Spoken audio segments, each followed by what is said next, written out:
When it comes to saving money, we know the drill.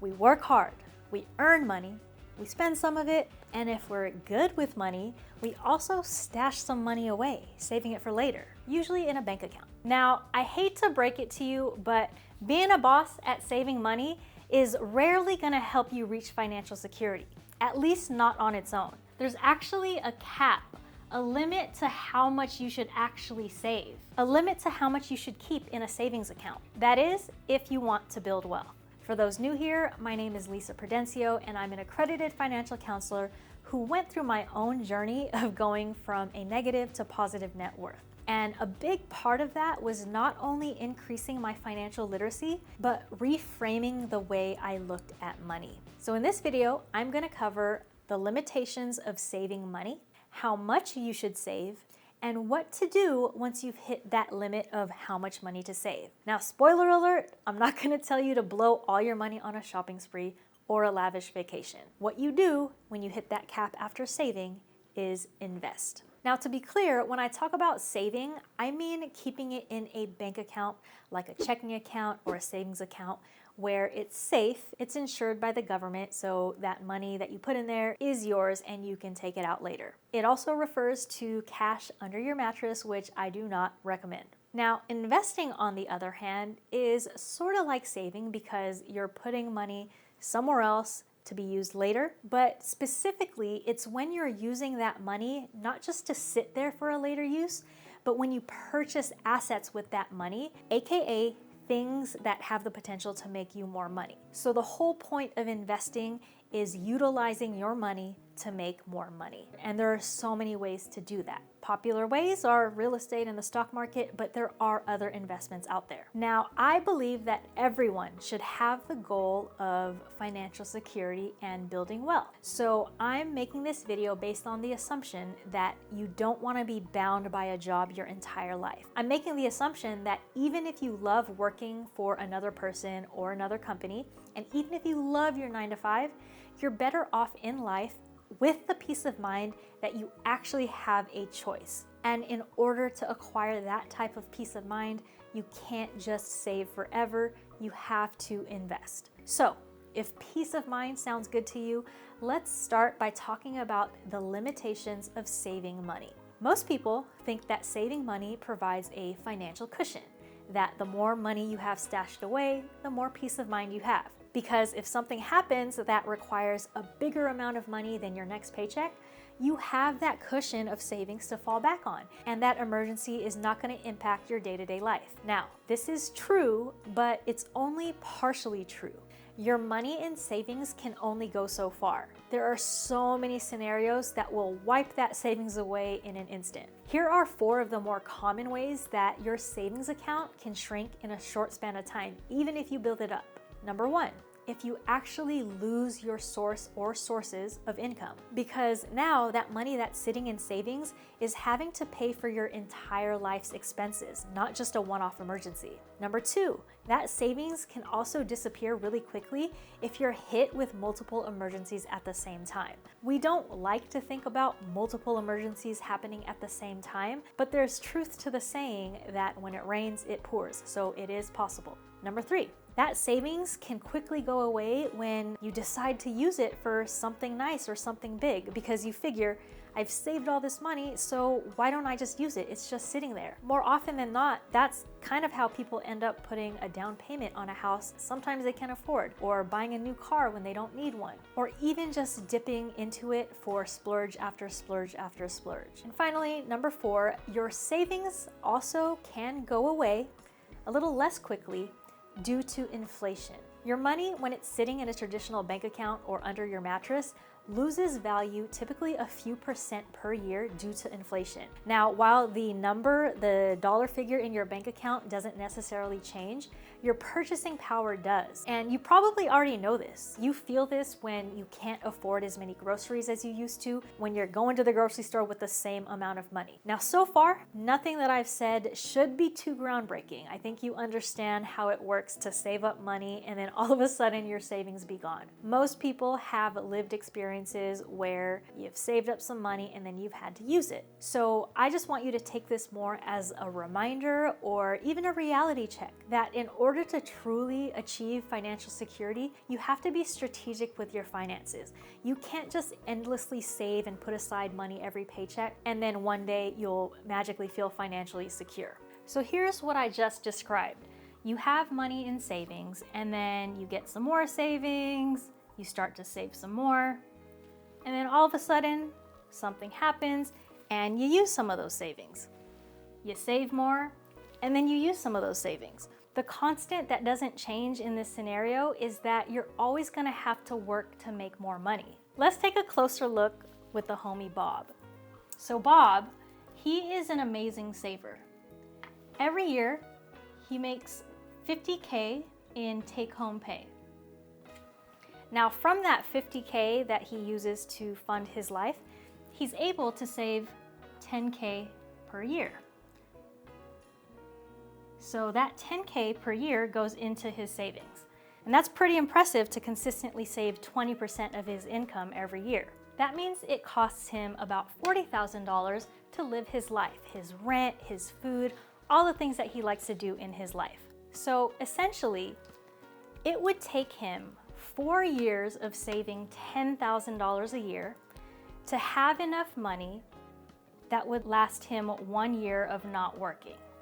So it takes 4 years for him to save $40K, which will fund 1 year of his life that he won't have to work. And of course, this is just an example. So this is Bob's little perfect world where his rent doesn't go up, inflation doesn't exist, he's not hit with unexpected expenses, and his lifestyle remains relatively the same. So if it takes him 4 years to come up with this $40K, which is 1 year of living, that means it would take him 40 years of saving money, $10K a year, to fund 10 years of expenses. So how does that work out when you get older? Well, obviously the answer is that this approach is never gonna bring you true financial security or freedom. You're not gonna be able to retire from the working world if all you do is save indefinitely. And that's why saving money, while it's a great foundational skill, is never gonna be enough to help you reach financial security. Like I said before, there is a limit to how much you should save. So then the question becomes, how much should you save before you start investing? Well, the quick answer is, it depends on your situation. Everyone is gonna have different needs and a different actual number of how much to save before investing. Quick thing, I'm also gonna touch on investing in retirement accounts, which in my opinion is a special case that goes alongside everything we're talking about in this video. But first, let's talk through 5 basic financial steps to help you figure out how much money you should save. Step number 1, know your numbers. I can't tell you how much you should save before you start investing because I don't know if you're in debt. I don't know how much you make. I don't know how much you spend. So first and foremost, to figure out how much you need to save before you start investing, you have to understand your financial situation.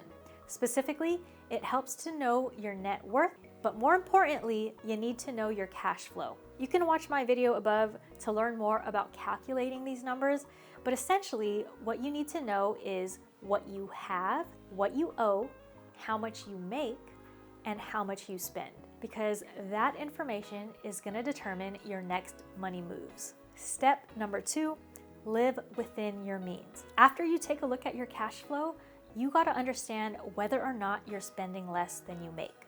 Are you living within your means? Or are you overspending, like on credit cards and maybe going deeper in debt every month? So if you're not living within your means, then you should definitely focus on that before you invest and make that your top priority. Think about how can you decrease expenses or increase income or do a combination of both. All right, step number 3, build your emergency fund. This is going to be the first foundational part of figuring out your savings number, and you can do this by first looking at how much do you need to live on a monthly basis. You would have calculated this in step 1 when you looked at your cash flow, so you understand how much you spend on a monthly basis. So take that number and multiply it by 3 to 6 months, depending on how much of an emergency fund you feel like you need for peace of mind. Think of it like this: how much time would you need to get your life back together if you lost your main source of income. If you're self-employed, if you have dependents, or if you're just super anxious about money, then maybe go up to a 12-month emergency fund. But that's where you would cap it. This is the part where people start to oversave and they're saving for more than a year of emergencies. To learn more about building your emergency fund, you can watch this video up here. Step number 4, think about your short-term financial goals. So your savings should be compartmentalized. Your emergency fund from step 3, 4E's, should be kept in its own account, and you're the gatekeeper. You shouldn't touch that money unless it's truly an emergency. Now, before you start investing, you also have to get an understanding of what are your short-term goals? What are the things you're gonna need money for in the next couple of years that won't be covered by your bi-weekly or monthly paycheck? So by short-term, I mean money you'll need in the next couple of years. The thinking is that you don't want to invest your money if, let's say, you're having a wedding in 2 years, or if you're planning to take a big vacation next summer. You want to save for those things and keep that money safe and separate from your investments that are meant to be more long-term.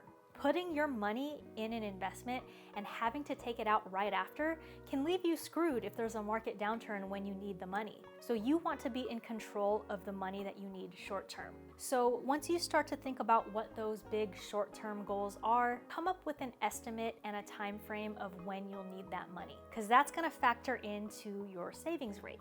So theoretically, between your emergency fund and your short-term financial goals, this is what you should add together to get an idea of how much money to save before you start investing long term. Now at this point, you're probably like, Lisa, what the fuck? I'll never be able to save that amount. Does that mean I can't start investing ever? And my answer is no, it doesn't mean that. Because with all things in personal finance, there are definitely nuances.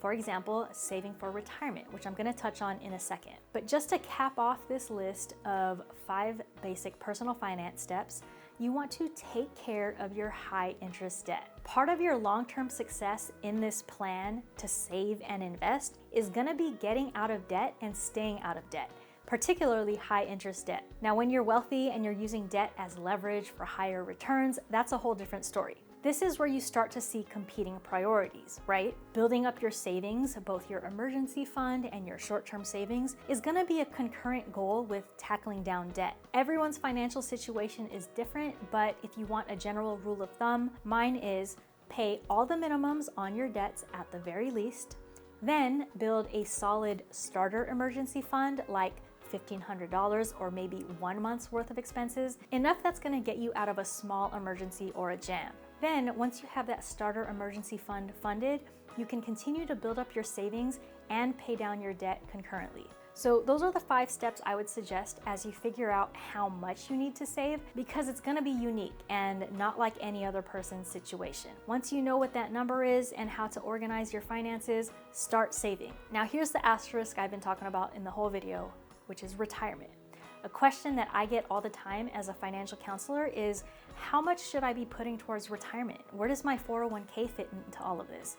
Should I wait to invest in it until I'm out of debt? Full disclosure, different personal finance experts have different opinions on this. But to keep it simple, here are my thoughts. I would absolutely prioritize these 2 things first, even before you contribute to a retirement account. Number 1, build that starter emergency fund. For example, set aside $1,500 or 1 month's worth of expenses. You're gonna need that for now, right? You can't think about future you, retirement you, if you can't even stay on your 2 feet right now. And number 2, prioritize paying down high interest debt. What's considered high interest varies, again, depending on which financial expert you talk to. But typically anything over 6 to 8% would be considered high interest. The reason I think this is more important than retirement is that this debt is gonna compound and grow if you don't pay it off. And even though your retirement account would also compound in the good way, you can't touch that money until you're of retirement age without paying a big penalty.